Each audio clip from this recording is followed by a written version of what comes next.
Hey everyone, Tony here, and I wanted to go over my solar system. This is a total DIY project that I did about 4 years ago. I get a lot of friends and family ask me where I went, what I did, what I bought, how I installed it. And let me first get out this. I am not a licensed electrician or a contractor. I'm just some guy that's pretty handy and pretty stubborn when it comes to having somebody else do a project for me. This is an AP Systems. It's a 9.2 kilowatt system, so I have 28 panels. I think they're 330 watt panels, and they're microinverters. So I do not have an inverter on my house. Each two panels has its own microinverter. So you see down here, there's a microinverter there, there's one there. And the reason I went with this is the ease that I could add to my system without changing the inverter. So in theory, I can just keep adding two panels, one microinverter, two panels, microinverter, and so on and so on and so on.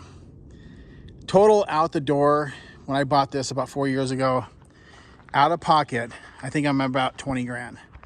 I did hire a licensed electrician to help me with some of the wiring to the house and the panels, but everything else I did myself.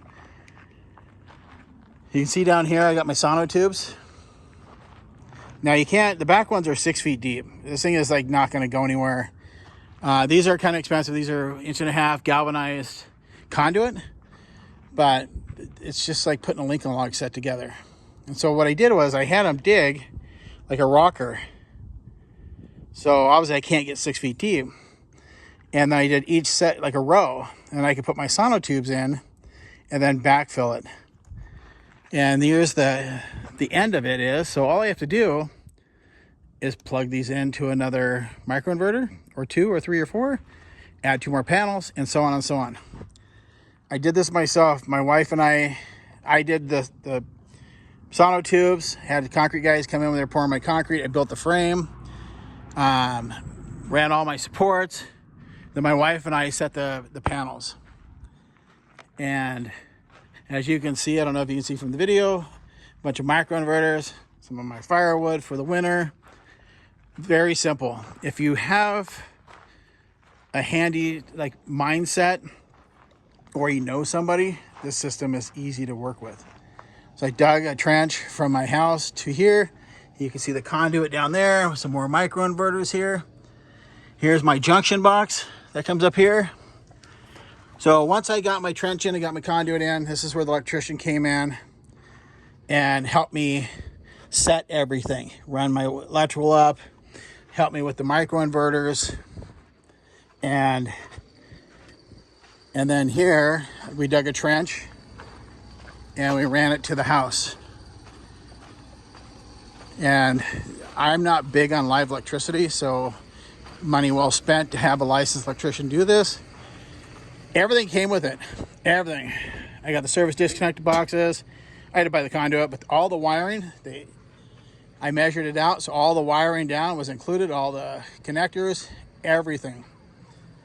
And then on the frame, all of the connectors for on the frame were included. So the 45s, the 90s, all that was included. Like I said, I think I'm out at the door maybe 20 grand.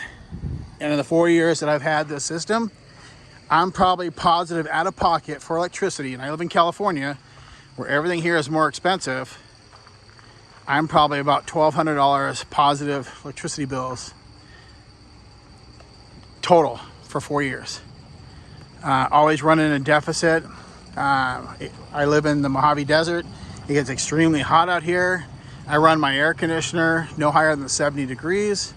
At night, we turn it down because I like it cool to 65. And so with my tax rebate, my system is paid for itself. This is an AP Systems. The company I dealt with it out of Utah was a pain in the butt to deal with, but I love this product. Great system, great price. If you're handy, if you got the space like I do, they even do roof mounted systems. There you go. If you guys have any questions, hit me up, leave a comment, hit a like, hit a subscribe, and let's pass on these things to each other and help each other save money and come up with some great ideas that we can do ourselves. Hey guys, hope you have a great day and be great humans.